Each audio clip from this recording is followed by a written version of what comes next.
What's going on, Ewan, and welcome back to the channel. It's your boy Mav, bringing you back to another list video. This time, we're going to put out the most overrated player currently from all 30 NBA teams. The most overrated player from all 30 NBA teams. This is who's currently on the roster. This is not all time, okay? So y'all strap yourselves in. You know what I'm saying? If one of your favorite players is on this list, I'm not apologizing for it. You know what I'm saying? You clicked on this video, you already know what I'm going to get into. So, yeah, without further ado, man, let's go ahead and dive right in. And I'm going to go ahead and start with my favorite Eastern Conference team, the Boston Celtics. The current world champion Celtics. And the most overrated player, I'm going to be honest, is Jaylen Brown. Here's why. A lot of you guys, I mean, yeah, he won the Finals MVP. You know what I'm saying? And that's all grind and dandy. But there was a bunch of you that praise him now that was making fun of him 2 years ago for not being able to dribble with his left. There's a lot of y'all out there that are doing that. I think it's fake love for this guy. It's fake love. I mean, I never hated him, but me personally, you know what I'm saying, Tatum was better than Brown for the first couple years they've been together. Now they're equally on the same level to the point where they big each other up in interviews. You know what I'm saying? And the only reason why Brown got the finals is because Jason Tatum was being inconsistent.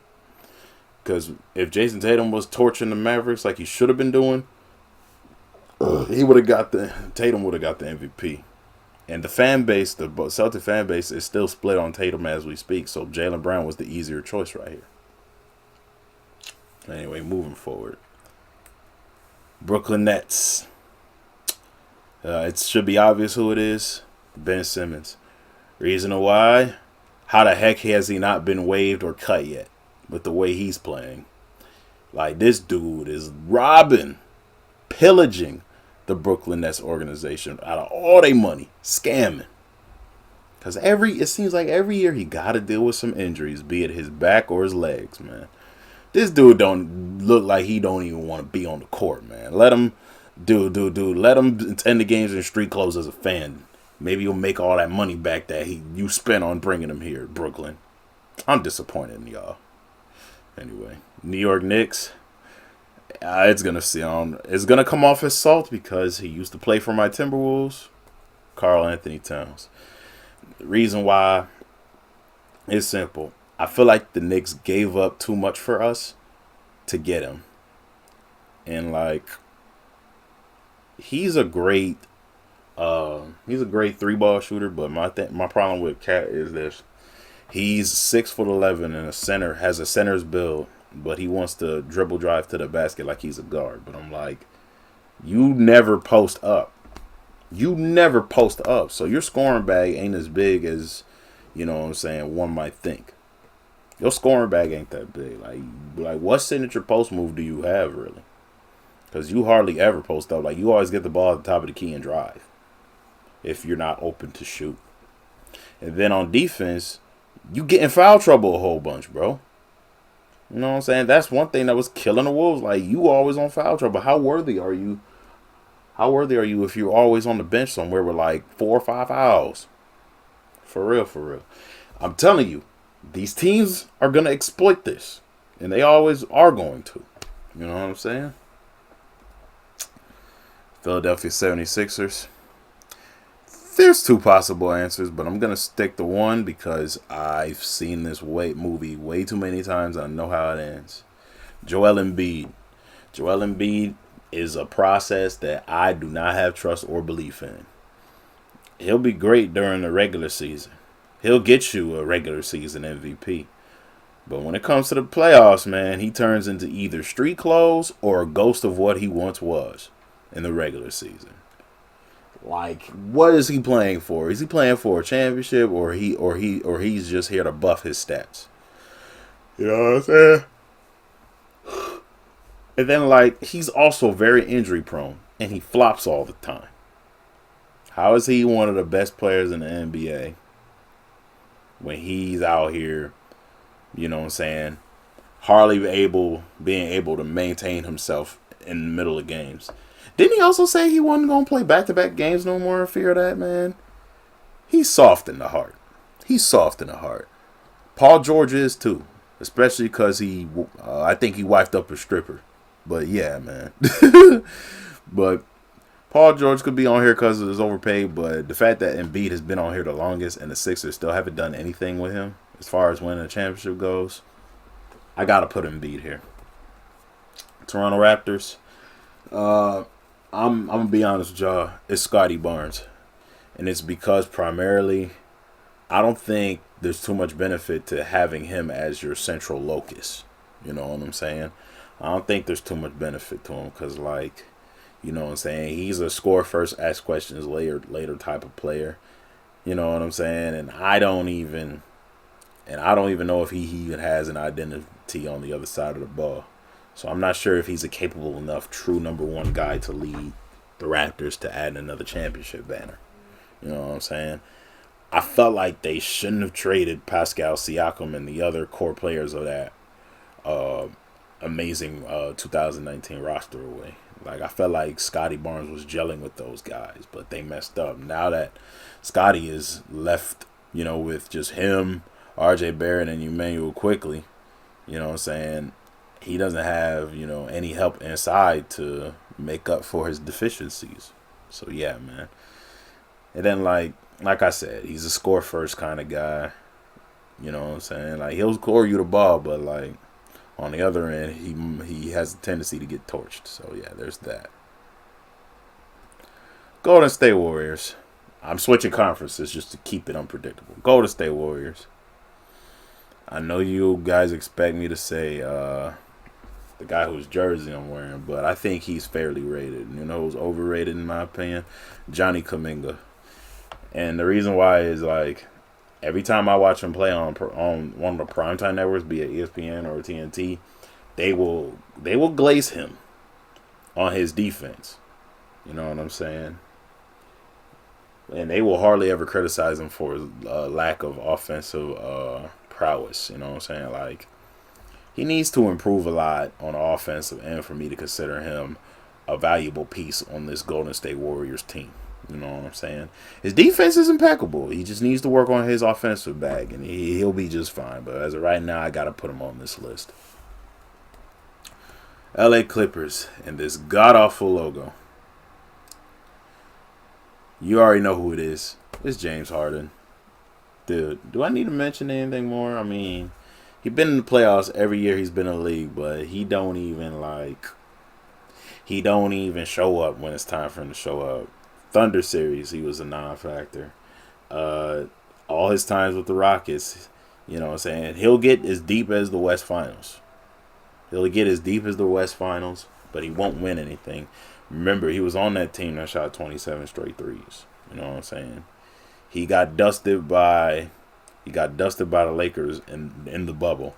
And then, like, I want to say the last two times he entered this playoffs with these Clippers, it's been first round exit at the first round exit for him.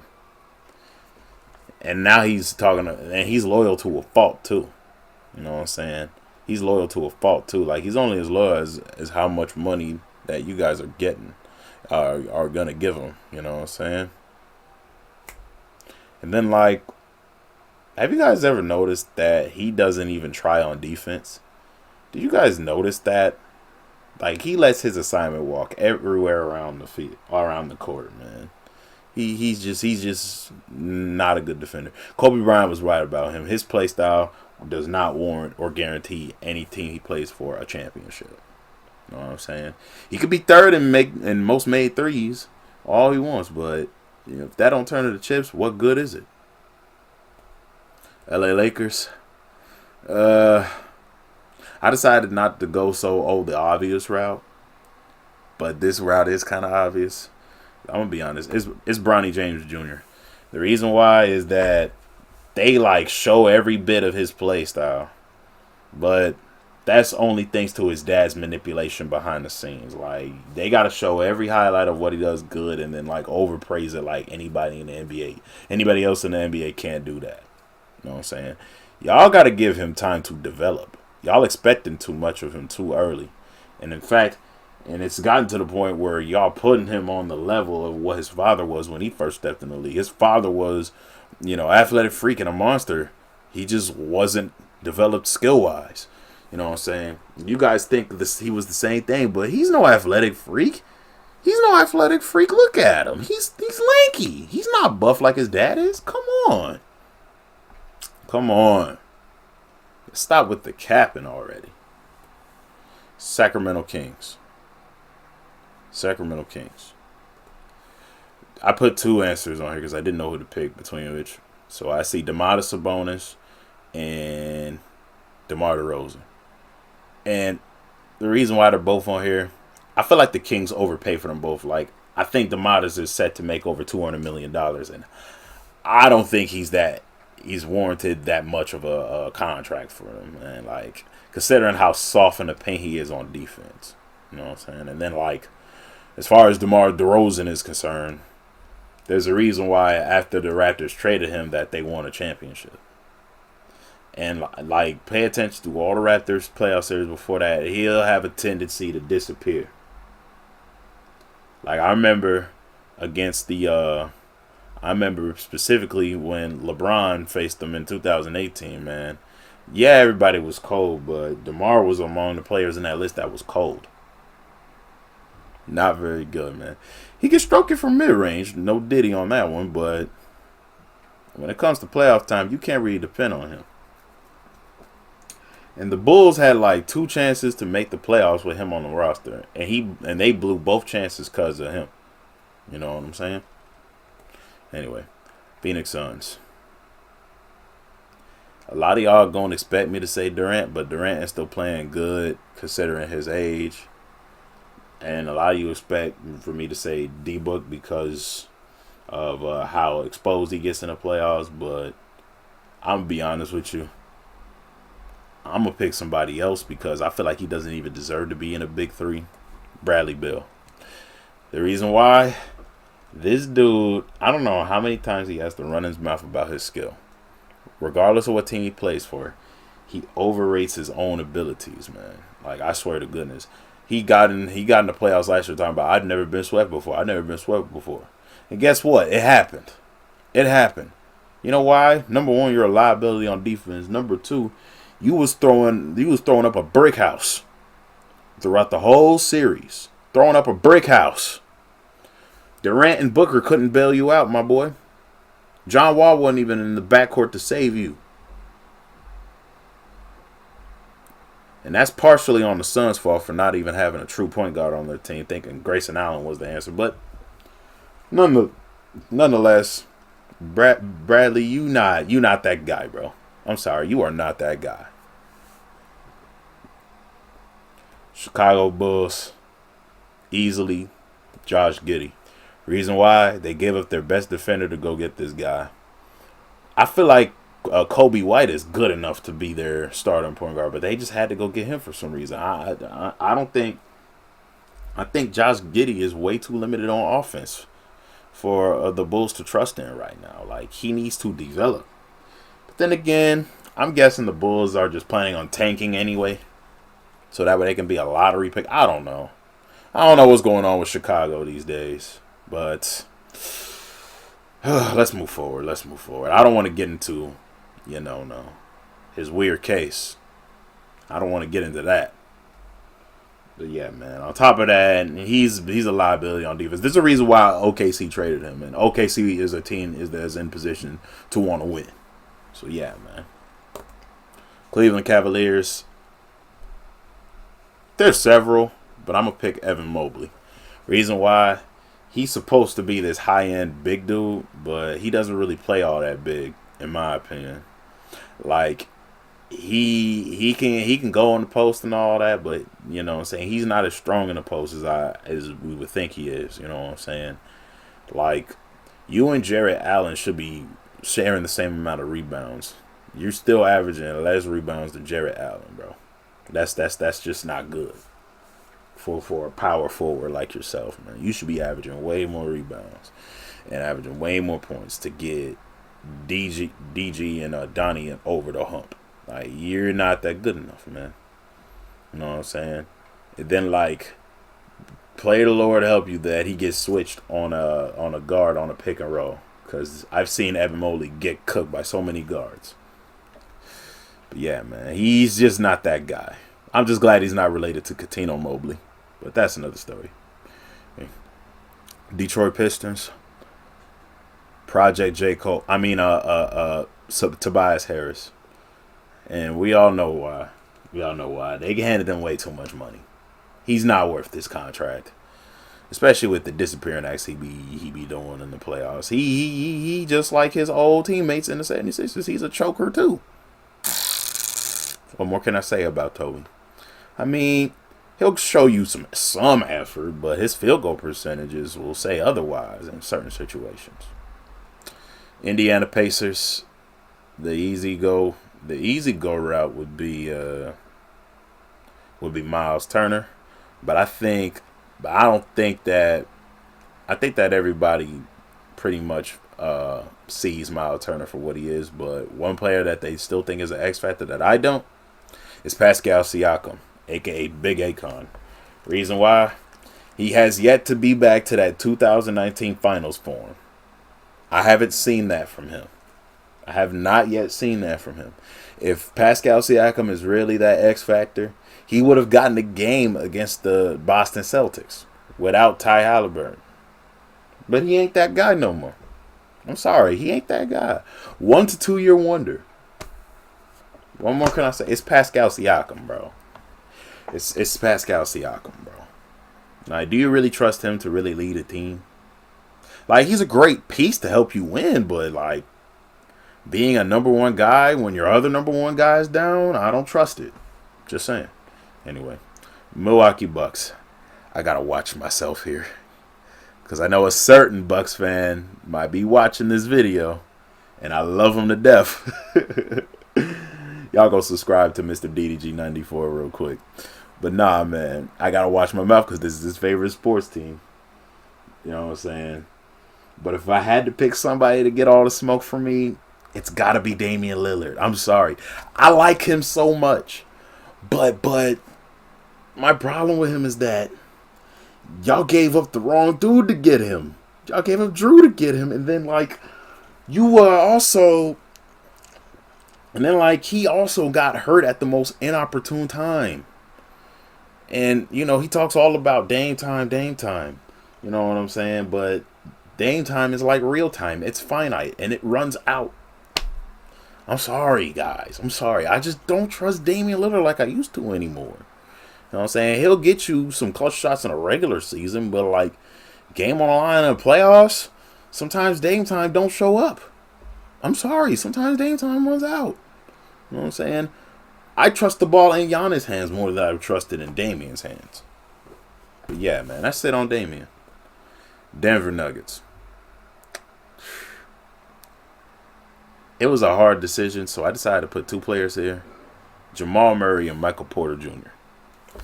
Reason why for Jamal Murray, he will be praised for reaching a high-end point amount, but a low field goal percentage. He will get overglazed for that. And then Michael Porter Jr., he's like a taller version of Kevin Martin, minus the ugly jump shot. The reason why I say that is Kevin Martin, whenever he would start the game hot, he would finish the game hot. But if Kevin Martin ever got cold, he would remain cold that entire game. Michael Porter Jr. definitely has done that before. You know what I'm saying? And then, like, the Timberwolves exposed these two as frauds last year in the playoffs. I'm sorry. They exposed these two as frauds. Especially Jamal Murray when he threw out the doggone towel on the middle of the court. Like, that should have been an unsportsmanlike conduct technical foul. I don't know how they did not call that. And then not to mention, both of them are soft as hell on defense. Soft. Jamal Murray couldn't even stop Mike Conley from busting threes in his face. No did he. And then MPJ, he couldn't do nothing against J-Mac or Nas Reed. You know what I'm saying? And even when he got switched on to Cat, he still couldn't do nothing against them. Nikola is going to have to demand way more effort from them because he can't carry this team by himself. He cannot.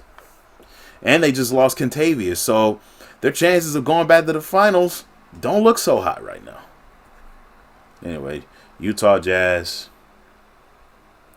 The Utah Jazz. If I had to pick somebody, it's John Collins. Reason why? The Jazz gave up so much to get this guy, only to put him on the trade block again. Like, he's overrated primarily because people look at him and still think about that amazing 2021 playoff run that him and Trae Young had on the Hawks, where he was, still putting up great numbers, but ignoring the fact that he hasn't even gotten close to that being that version. You know what I'm saying? He hasn't been that guy since Anthony Edwards did that disrespectful dunk on him. You know what I'm saying? So yeah, man, I'm not gonna waste no more time on him. He gonna get traded, so moving on right along. Speaking of Edwards, my Minnesota Timberwolves. He's not gonna be on. And Edwards is not gonna be on this list. I think he's the best player on the team. But if I had to pick somebody from the Timberwolves to be most overrated, it's Julius Randle. And the reason why, like I said, it's the injuries, bro. It's the injuries.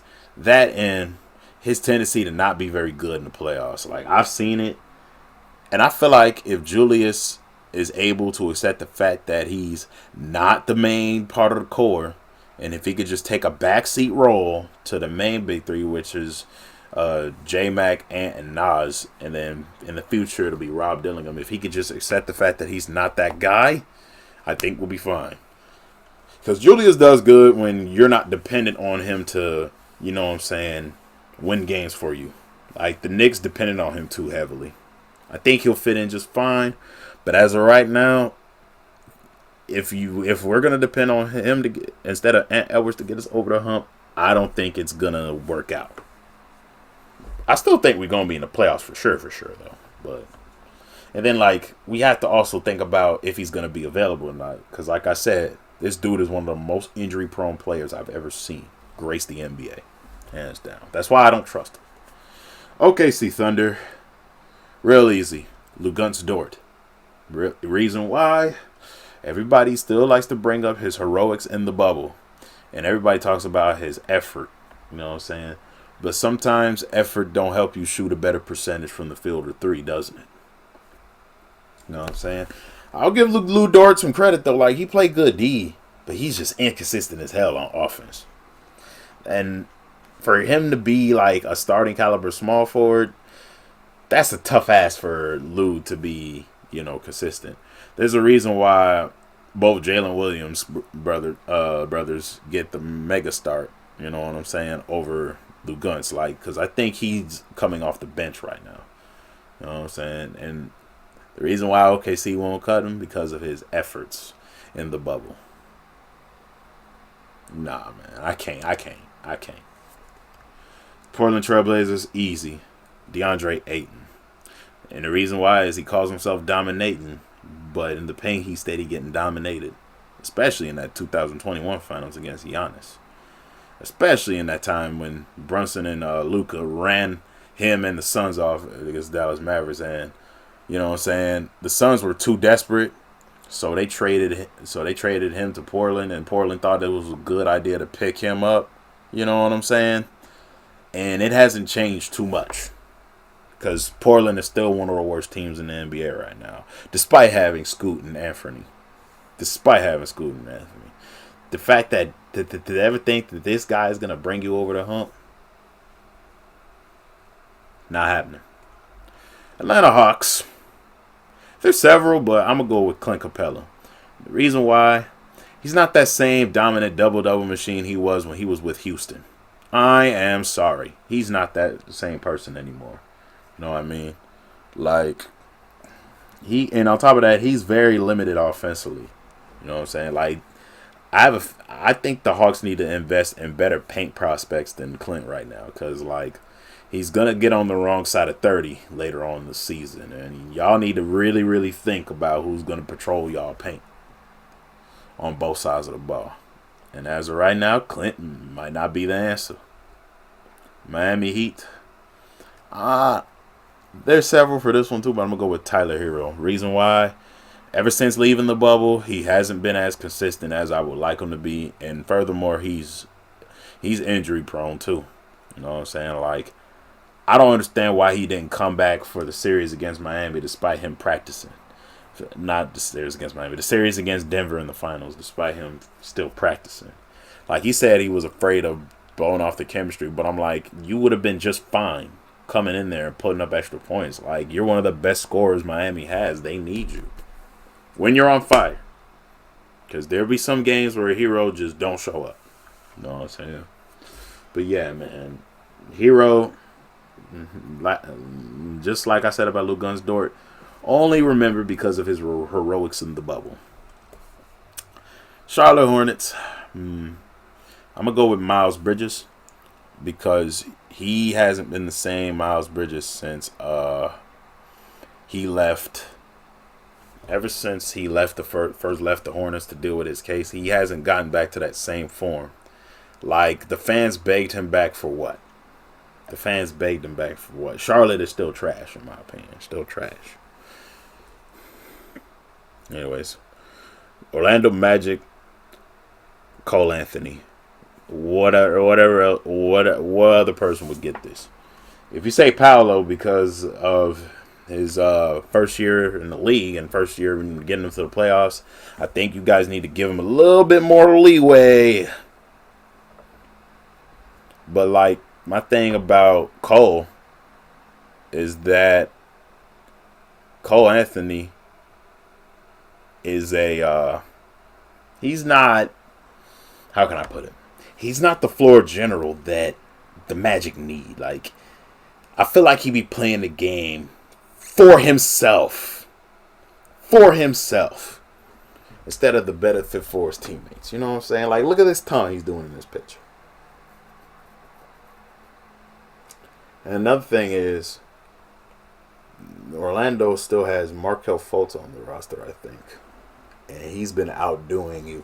Him and Jalen Suggs have been outdoing you in the backcourt, bro.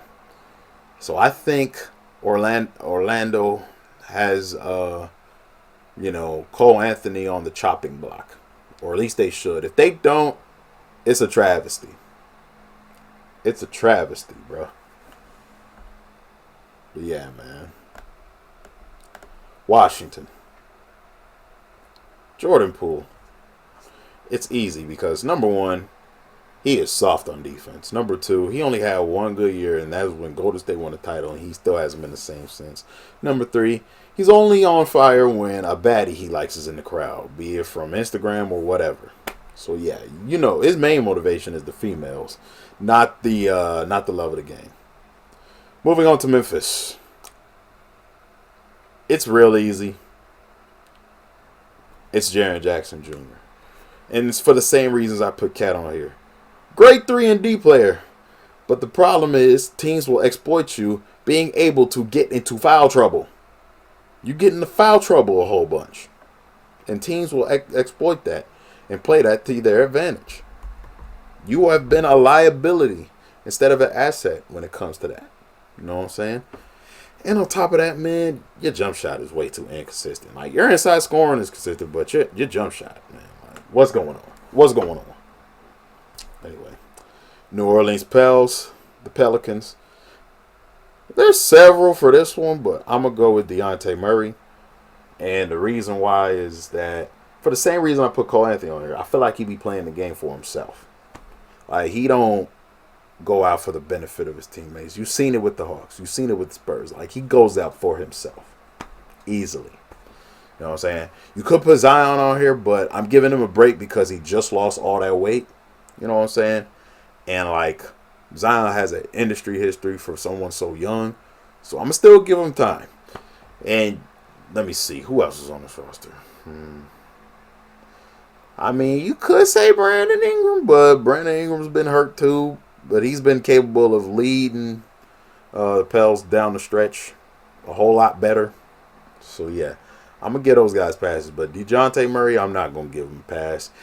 Like, he plays the game for himself. That's why he keeps losing. But yeah, man. Dallas Mavericks, runner-up Mavericks. I know who y'all think I'm going to put on here, but I'm not going to. Because I'm actually going to pick Daniel Gafford. And the reason why is there was a lot of Mavericks fans after the series where they beat my Wolves that said that Daniel Gafford could take over as the starting center over Derek Lively. And I do not agree with that whatsoever. The reason why is Gafford is a limited scorer. You know what I'm saying? What jump shot does he have? Derek Lively at least has a touch. You know what I'm saying? From near the paint. You know what I'm saying? He doesn't have a 3-ball quite yet, but that'll leave more to be desired. You know what I'm saying? And furthermore, I think him and Lively average the same amount of blocks, so it's a really easy decision who you should start. And Lively also averages more rebounds, so why would he get the start over Lively? That doesn't make sense. But yeah, man. I would put Klay Thompson up here, but I think everybody knows at this point that Klay Thompson is washed. Even the NBA media knows that, because when the ESPN announcers were calling some of the Golden State games, and when Klay Thompson would hit 2 shots in a row, they would be like, now there goes the Klay Thompson of old. See that? But they're not saying hardly, but they're glazing the fact that Daniel Gafford had a good series against the Timberwolves, but not against the Celtics the very next round. And there's a reason for that. Moving to the Houston Rockets, easy choice, Dillon Brooks. Reason why? I think he's overpaid, number one. Number two, his jump shot is very zesty. Number three, he talks a big game, and he doesn't always back it up. He overrates himself. That's why I put him here. Great defender, but limited offensively. And lastly, the San Antonio Spurs, you already know. You already know who it is. It's Chris Paul. It's Chris Paul. Like, he's doing a solid of teaching Victor, you know what I'm saying, some more of the game. But I think Vic already is used to being the number one guy on this team anyway. And, like, if the goal is to win a championship, the Spurs know that Chris Paul's window is out. So they're just using him for, like, they're just using him for helping the young guys around Victor and them enhance and know how to play point and all that, man. I just hope they don't turn into chokers like this guy is. Like, he's a choker. Like, he was on that Clippers team back in 2015 that blew a 3-1 lead to the Rockets. He was on that Suns team that blew a 2-0 lead against the Milwaukee Bucks. And, like, didn't he also blow a lead against the when he was with the Hornets? Hold on, let me look that up. Didn't he like blow a 2-1 lead against the ironically the Spurs when he was with the Hornets? Hold on, let me see. I gotta see this.